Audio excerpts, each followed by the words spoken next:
예, 여러분 반갑습니다. 어반입니다.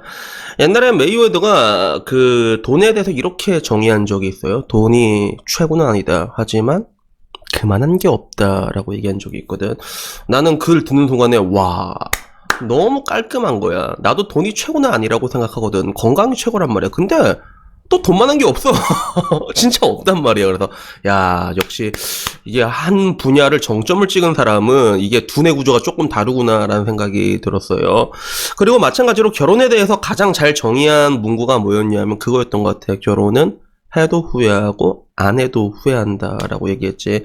이걸 소크라테스가 했던 말이죠. 그죠? 그리고 소크라테스는 결혼을 하고 후회하는 쪽을 선택을 했죠. 그래서 지금 와서 보면 되게 웃긴 게 소크라테스 와이프가 그렇게 소크라테스를 갈궜다고 합니다. 허구한 날, 야, 돈 안 되는 철학하지 말고 돈 벌어와 이 새끼야 이러면서 오지게 갈궜대.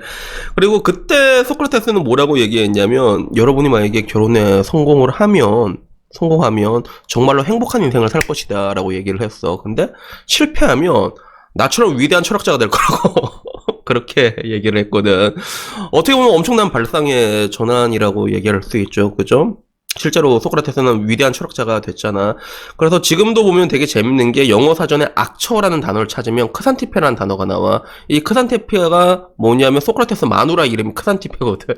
그래서 악처의 대명사가 되었는데, 근데 제가 오늘 얘기할 거는 제가 얼마 전에 결혼에 대해서 얘기한 적이 있잖아요. 그래서 결혼을 못했다는 거, 결혼을 안 했다는 거, 이런 것들에 굉장한 프레셔와 압박을 가지고 있는 사람들에게 여러분들한테도 소크라테스와 같은 그런 발상인 전환이 필요하지 않을까 싶어가지고, 결혼 안 해도 돼요, 결혼 못 해도 돼요 라는 아주 따뜻한 그런 문구로 이야기를 한번 해보려고 하는데, 사실 뭐 내가 이런 거 존나 싫어하는 거 알잖아. 나 이런 거 따뜻한 거, 너는 그냥 너 그대로 있어도 돼, 이런 거 내 진짜 존나 싫어하는데, 근데 이게 그 유튜브 알파고한테 한 대 쳐맞아서 그런지 약간 좀 착해져서 그런 건지 요즘 말을 조금 이쁘게 하려고 노력을 하고 있는데, 근데 사실 내가 곰곰이 생각해보니까 결혼 안 해도 상관없는 것 같고 못 해도 상관없는 것 같다라는 느낌이 들어가지고 결국엔 이 이야기를 하게 되는 겁니다.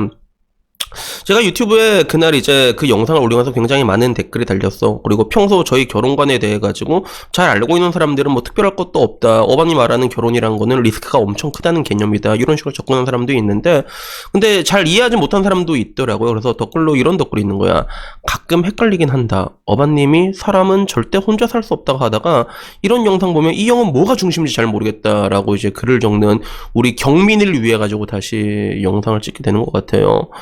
그래서 결혼관에 대해서 저는 항상 얘기하잖아요. 여러분이 진짜 좋은 여자를 만나잖아요. 그러면 결혼하면 돼. 근데 문제는 그런 여자가 널 만날 리가 없다라는 이게 진짜 중요한 거예요, 여러분. 그래서 대한민국이란 나라는 얼마나 이 나라가 쌍스러운 나라냐 하면, 여러분 텔레비 같은 데 보면 그런 거 쉽게 볼 수 있잖아. 야, 내가 널 위해 네 애를 낳아줬어, 네 애를 둘이나 낳아줬어, 이런 상스럽고 천박한 이야기를 텔레비에서 대놓고 한 나라가 대한민국이야. 저는 이거를 이제 늘상 말하는 게, 여자들을 우미나 시키고 있다고 얘기를 하잖아요. 이렇게 우미나 교육이 진행되고 있는 가운데서 멘탈적으로 마인드셋이 제대로 탑재된 여자를 만나는 거는 생각보다 굉장히 힘이 들다는 거야. 다들 멀쩡한 척하고 있지만 다들 어딘가가 문드러져 있거든. 근데 이거는 지금 와서 보기엔 서로 피차 마찬가지인 것 같아. 남자들도 똑같은 것 같아, 내가 보기엔, 지금 와서 보기에는. 그래서 여러분에게 말하고 싶은 거는 간단한 거예요. 결혼을 안 하면 분명히 우리는 가지지 못한 걸 열망하니까 언젠가는 후회를 할 거야. 근데 이런 뭔가 시대의 흐름이라던가, 그리고 여러분들의 인생을 좀 이제 롱텀으로 보기 시작하면, 발상의 전환이지, 그러면 또 그렇게까지 상처받을 수는 없다는 거죠. 받을 일이 없다는 거예요. 어떤 얘기냐면, 지금 와선 사람들이 굉장히 오래 살게 되고 결혼에 대한 니즈나 그런 관념도 다 변하게 됐잖아. 불과 옛날 뭐 한 몇십 년 전만 돌아가도 남자랑 여자랑 잭스를 하잖아요, 드라마에서. 그러면 어떤 장면이 나온 줄 알아? 여자가 쭈그리고 울고 있어. 막 그래서 여자가 진짜 울고 있다, 일어나면. 그러면 이게 입을 막 이렇게 꽁꽁 이렇게 덮으려고, 그러면 남자가 뭐라 얘기한 줄 알아?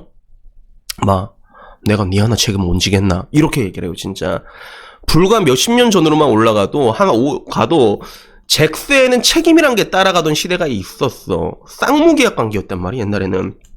근데 지금 와선 그게 변했단 말이야. 지금 와선 그게 변했지. 따지고 보면 이런 것들은 여성들의 그런 사회 활동이랑 그리고 뭐 학력 수준이 올라가면서 이런 거랑 변화가 된 게 있는데, 근데 이런 식으로 섹스에 대해서 관념이 변하게 되면 여러분들도 반대로 여러분들 남자잖아. 좋게 생각해. 그러면 얘 책임 없이 할 수 있다.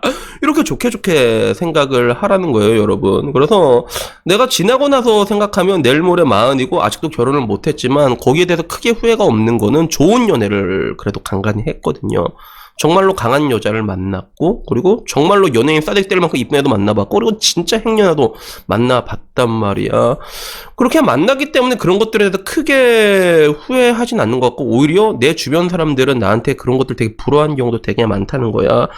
제가 옛날부터 했던 말 있죠. 한국 사람들은 인생을 굉장히 짧게 본다고. 인생의 성공이든 뭐든 굉장히 짧게 보는데, 이걸 롱텀으로 보세요. 여러분들이 평생의 사랑을 찾아가는 과정도 물론 시기란 게 있게 하겠지. 근데 지금처럼 진짜 나이가 들어서도 여자를 만나고 연애하기 쉬운 그런 시대가 지구 역사상에 있었냐는 거지. 옛날에는 이 나이가 되잖아. 애초에 만날 여자도 없었어. 근데 지금 그렇지가 않단 말이야. 만나려고 여러분들이 발만 나가면 만날 수 있는 여자는 널리고 깔려 있다는 거예요.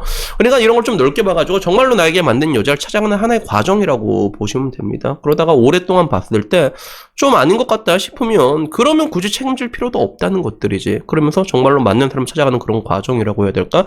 그렇게 생각을 하시면 될 것 같아요. 그래서 여기서 가장 중요한 것 중에 하나는 뭐냐면 그런 겁니다. 사람들이 뭐 이제 독신으로 산다, 비혼으로 산다 그러면 평생 혼자 사는 줄 아는가 봐. 아니 그게 아니지. 남들 하는 건 다 하고 살아야 된단 말이야. 그 인생은 뭐야?